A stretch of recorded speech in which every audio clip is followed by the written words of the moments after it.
Coming up, Iowa politicians weigh on the Supreme Court decision on Ketanji Brown Jackson's nomination.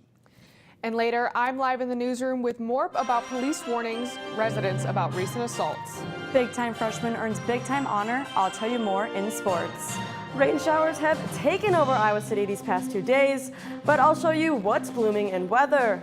All that and more coming up on this Wednesday morning edition of DITV News. Don't go anywhere. DITV News starts right now.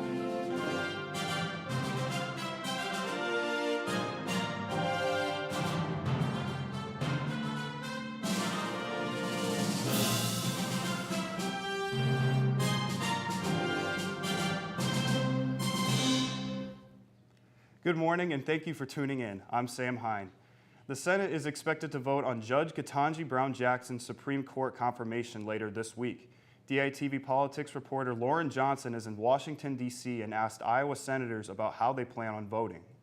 The Senate vote deciding on Judge Ketanji Brown Jackson's confirmation to the Supreme Court is happening this week. I spoke to Iowa Senators Chuck Grassley and Joni Ernst about how they feel regarding her possible confirmation. Senator Joni Ernst will not support Judge Jackson's confirmation. In a speech on the Senate floor, she said, quote, "Perhaps my greatest issue with Judge Jackson is her lack of adherence to a judicial philosophy," end quote. When asked about the historic nature of Judge Jackson being the first black woman on the court, Senator Ernst said, quote, "I think it's fantastic any time that we can see diversity. The important thing is that we have qualified people," end quote. Senator Grassley has already stated that he will not support Judge Jackson's confirmation. When asked about the representation she could bring to the court, Grassley said it would be good, but emphasized the importance of having someone on the court who could look at a case objectively over someone who could add diversity. It's going to do good having it, but it's more from a position of how it looks to the public, because each person there, whether they're man, woman, Hispanic, any ethnic group you want to name, man, woman, etc., all those things that you play into it, they're going to have to look at the case. It doesn't matter whether they're man or woman, black or white, whatever. Grassley noted differences in how he and Judge Jackson interpret the Constitution and stated his support for literal interpretation of the Constitution. So it's kind of how you view what I'd call strict constructionists versus legislating from the bench, and I see her as somebody that would legislate from the bench. With 3 Republican senators announcing they will support her confirmation, Judge Jackson could be confirmed to the court by the end of this week. From Washington, D.C., Lauren Johnson, DITV News. Thanks, Lauren. University of Iowa students received an email from the UI Department of Public Safety on the evening of April 4th detailing 2 recent assaults that took place days prior. DITV News reporter Abigail Curtin is live in the newsroom. Abigail, what can you tell us about the recent attacks? As of Tuesday night, there have been 2 confirmed attacks, one taking place on March 31st and the second in the early morning hours of April 3rd. In the first instance, a man followed a woman into an elevator on South Gilbert Street and demanded for her phone number. When she refused, he blocked her exit until she broke free and made her way into a fellow resident's apartment. He then followed her inside the apartment, but quickly fled the scene when he realized other residents were home. The second instance took place when a woman was trying to enter an apartment complex on South Johnson Street and was attacked by an unknown perpetrator from behind. Any ideas on why these assaults might have happened? There's no definitive answer as to why these assaults are happening now, though some may point to the fall in COVID cases and the rise in warmer weather as for reasons why people are leaving their houses more and staying out later at night. But like I said, these are not absolute conclusions. What are some precautions residents can take? The Iowa City Police Department recommends that residents be constantly aware of their surroundings. They also recommend that they walk in pairs and avoid distractions such as cell phones or music. If you suspect that you're being followed, they recommend that you stay in a crowded and well-lit area and carry some form of protective gear such as pepper spray on you whenever you can. Though the most important thing is to make sure we all look out for one another. Back to you, Sam. Thanks, Abigail. Iowa's undergraduate student government and professional student government are collaborating to make sustainable menstrual products available to students who need them.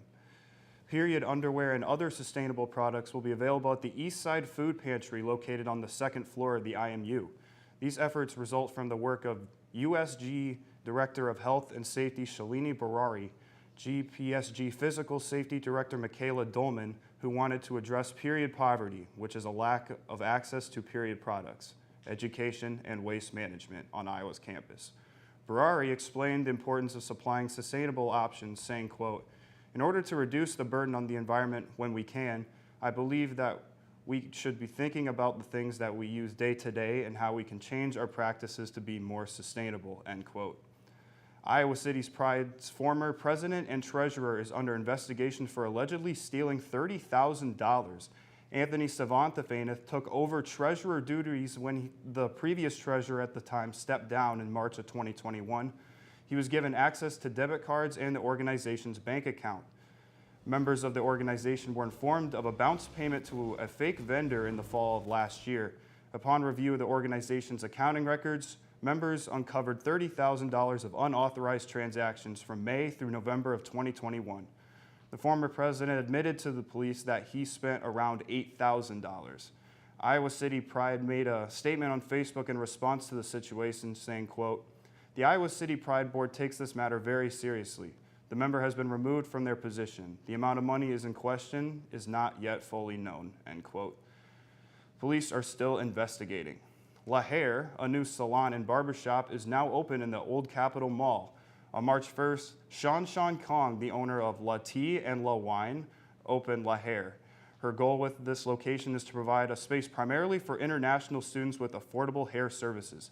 Kong said, quote, "Our price is not really high. Usually the other stores maybe charge around $50 or $60 just for a haircut, and we just charge around $44. So I think it is good for the students," end quote. Kong wants to provide comfortable quality care, especially for Asian students, and she chose this location to receive the heavy foot traffic within the mall. Now I thought with spring arriving, it would be time to put away our coats. What's the weather looking like today, Sarah? Yes, Sam. Looks like coats will be needed, but it sure will be a nice day with a high of 52 degrees and a low of 35 degrees. This evening, it will be cloudy with a little sunshine and some high winds. Looking at a live shot of campus, the spring flowers are beginning to bloom thanks to some pesky rainfall recently. Luckily, there should be no rain or snow today, so umbrellas will not be needed. Thursday, we can expect the rain showers to pick back up again, though, as we see a high of 42 and a low of 31, and continued evening showers possibly turning into snow showers overnight. The rest of this week, the rain and cloudy skies continue, although thankfully we have something to look forward to as moving on into the weekend, the sunshine should be arriving at the time for any weekend festivities. Now let's toss it over to Mary for some sports updates. Thanks, Sarah.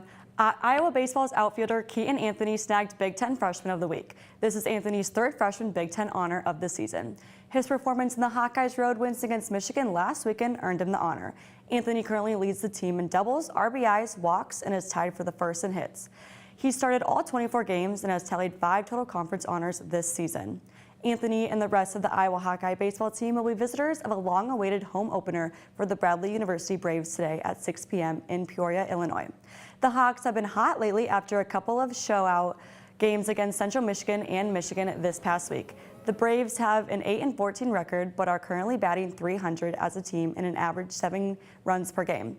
The Hawks hope to challenge the offensive attack tonight with lefty Cam Bauman, who currently has a 1.59 earned run average by only allowing 1 earned run in his 5 appearances this year. Another chance for the Iowa softball team is coming in hopes of breaking their losing streak. The Hawkeyes are getting ready to face number 9 Duke Blue Devils tomorrow at 5 p.m. Duke has an advantage over the Hawkeyes as they are on a 5-game winning streak. The Blue Devils are coming into the game with full momentum and a successful game plan against the Hawkeyes. Later this weekend, Iowa will face the Minnesota Gophers at home in a 3-game series. All games are held in Iowa City, so be sure to come out to support the Hawkeyes and see how they do against Duke in Minnesota this week. Be sure to tune back in on Friday for another baseball and softball update. Back to you, Sam. Thank you for tuning in to DITV News. Head over to dailyiowan.com for all your latest news between Monday and Friday. And tune in on Friday morning for another news and sports update. For DITV News, I'm Sam Hine. Have a great day.